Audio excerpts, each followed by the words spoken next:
माधोपुर में शशि बहन का परिवार रहता था। शशि का एक बेटा, बहू और बेटी थी। पति और बेटा किसान थे जो सुबह खेत में जाते और सारा दिन मेहनत के बाद शाम को घर लौटते। शीला भी घर में रहकर सिलाई का काम करती।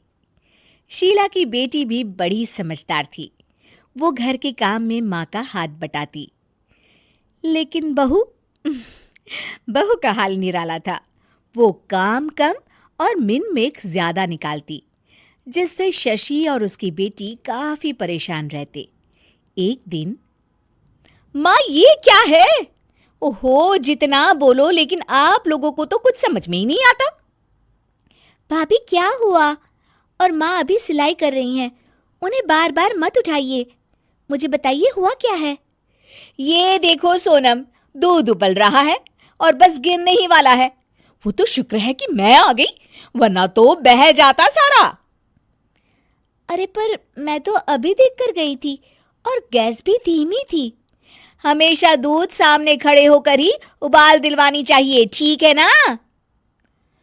सोनम को मेघा की बात पर गुस्सा आ जाता है, लेकिन क्लेश ना हो ये सोचकर वो चुपचाप वहां से चली जाती है और सोचती है कि वो कैसे मेघा को सबक सिखाए। एक दिन मेघा ने कहा, सोनम, अरे ओ सोनम, कहाँ हो? ऐसा कैसे कर सकती हो तुम? क्या हुआ भाभी? जब देखो परेशान सी घूमती हो। खुश रहा करो भाभी, इससे ना स्किन ग्लो करती है। सोनम, फेस तो मेरा वैसे भी ग्लो करता है, देखो। और कितनी गुणी भी हूं मैं। तुम्हें तो शादी करके दूसरे घर जाना है। देखो जरा, देखो अपने कमरे का हाल देखो, सारा संतरे का छिलका जमीन पर फैला है। अरे ससुराल में ऐसे ही रहोगी क्या? भाभी करना ही क्या है, वहीं पड़े पड़े सूख जाएंगे, फिर पीस कर पैक बना लेंगे। आप भी ना भाभी, चिल करो। मेघा गुस्से से वहां से निकल जाती है। हर बात पर मीन मेक करने वाली मेघा एक दिन फिर चिल्लाने लगती है, माँ, अरे माँ सुनो तो जरा। अब क्या हुआ मेघा, क्यों चिल्ला रही हो? माँ ये देखो, देखो जरा, ये कांच का कटोरा जिसे टेबल के किनारे रखा है। अरे किसी का एक हाथ लगेगा और ये गिरकर टूट जाएगा।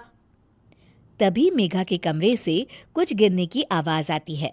वो भागकर कमरे में जाती है, जहां उसके पीछे शशि भी आ जाती है। मेघा के कमरे में उसका शीशा गिर जाता है। लगता है बहू, तुमने अपना शीशा कोने में रखा होगा, तभी गिर गया। जरा दूसरों को सीख देने से पहले खुद भी अमल कर लिया करो।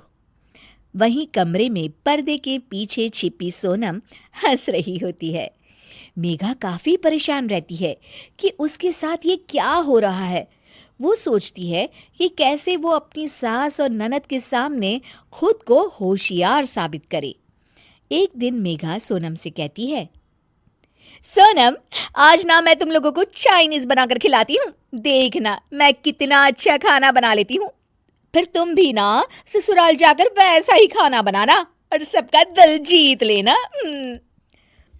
मेघा किचन में जाती है। घर पर आज सभी मौजूद हैं, तो वो लोग भी मेघा के हाथ के खाने का इंतजार करते हैं। किचन में मेघा ढेर सारा चाउमीन बनाती है और हर किसी की प्लेट में डालकर सबको दे देती है। अचानक उसका पति हिमांशु बोल उठता है, थू, थू, क्या है ये? कितना गंदा बना है, छी! मेघा की शक्ल रोनी सी हो जाती है कि तभी सोनम बोल पड़ती है, ओहो भाभी, ये क्या बनाया है? ऐसा बनाऊंगी मैं ससुराल में जाकर, तो वो लोग तो पक्का मुझे भगा देंगे ऐसा खाना खाकर। पूरा घर हंसने लगता है। तभी मेघा की सास कहती है, कोई बात नहीं बहू, कभी कभी ऐसा हो जाता है, पर हाँ, दूसरों को सीख देने से पहले खुद का सही होना सबसे ज्यादा जरूरी होता है। आप लोगों को तो कुछ समझ में ही नहीं आता। भाभी क्या हुआ? और माँ अभी सिलाई कर रही हैं, उन्हें बार बार मत उठाइए। मुझे बताइए हुआ क्या है? ये देखो सोनम, दूध उबल रहा है और बस गिरने ही वाला है। वो तो शुक्र है कि मैं आ गई, वरना तो बह जाता सारा। अरे पर मैं तो अभी देख कर गई थी और गैस भी धीमी थी। हमेशा दूध सामने खड़े होकर ही उबाल दिलवानी चाहिए, ठीक है ना? सोनम को मेघा की बात पर गुस्सा आ जाता है, लेकिन क्लेश ना हो ये सोचकर वो चुपचाप वहां से चली जाती है और सोचती है कि वो कैसे मेघा को सबक सिखाए। एक दिन मेघा ने कहा, सोनम, अरे ओ सोनम, कहाँ हो? ऐसा कैसे कर सकती हो तुम? क्या हुआ भाभी? जब देखो परेशान सी घूमती हो। खुश रहा करो भाभी, इससे ना स्किन ग्लो करती है। सोनम, फेस तो मेरा वैसे भी ग्लो करता है, देखो। और कितनी गुणी भी हूं मैं। तुम्हें तो शादी करके दूसरे घर जाना है। देखो जरा, देखो अपने कमरे का हाल देखो, सारा संतरे का छिलका जमीन पर फैला है। अरे ससुराल में ऐसे ही रहोगी क्या? भाभी, करना ही क्या है, वहीं पड़े पड़े सूख जाएंगे, फिर पीस कर पैक बना लेंगे। आप भी ना भाभी, चिल करो। मेघा गुस्से से वहां से निकल जाती है। हर बात पर मीन मेक करने वाली मेघा एक दिन फिर चिल्लाने लगती है, माँ, अरे माँ सुनो तो जरा। अब क्या हुआ मेघा, क्यों चिल्ला रही हो?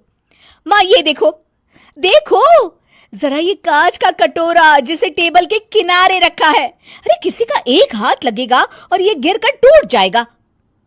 तभी मेघा के कमरे से कुछ गिरने की आवाज आती है। वो भागकर कमरे में जाती है, जहां उसके पीछे शशि भी आ जाती है। मेघा के कमरे में उसका शीशा गिर जाता है। लगता है बहू, तुमने अपना शीशा कोने में रखा होगा, तभी गिर गया। जरा दूसरों को सीख देने से पहले खुद भी अमल कर लिया करो। वहीं कमरे में पर्दे के पीछे छिपी सोनम हंस रही होती है। मेघा काफी परेशान रहती है कि उसके साथ ये क्या हो रहा है। वो सोचती है कि कैसे वो अपनी सास और ननद के सामने खुद को होशियार साबित करे। एक दिन मेघा सोनम से कहती है, सोनम, आज ना मैं तुम लोगों को चाइनीज बनाकर खिलाती हूँ। देखना मैं कितना अच्छा खाना बना लेती हूँ।